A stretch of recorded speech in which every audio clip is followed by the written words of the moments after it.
Now we're on to the interior where we will strip and remove the stain on the cabinets. Remember that not all of this is oak. This is oak, this is oak, this is oak.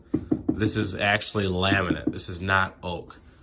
Some cabinets will have a veneer, and if it's veneer, then that's a wood material, so stripper will work on that, but the stripper will not work on this. Don't waste your money, don't use it.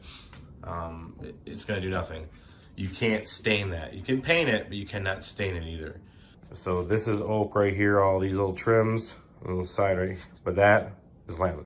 So when you're stripping, make sure to tape off anything that you might have nearby.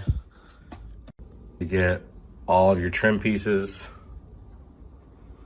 and then also the inside of the edges here, inside your edges here, bottom of this piece, and your side there. You want to get your top of your oak. You can see the different colored pattern. The other material is not oak, don't worry about that. Just this edge here, and same thing right there. Again, that side is not oak, so don't worry about that. Now yours might be, I mean, check yours, mine is not. Mine is laminate.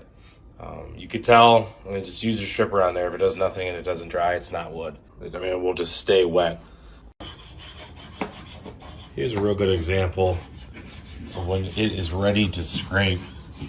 You see it just pops up almost like snake skin.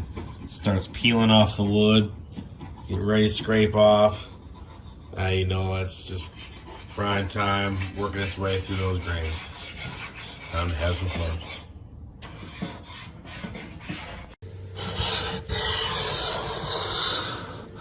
I love that look of that oak, personally.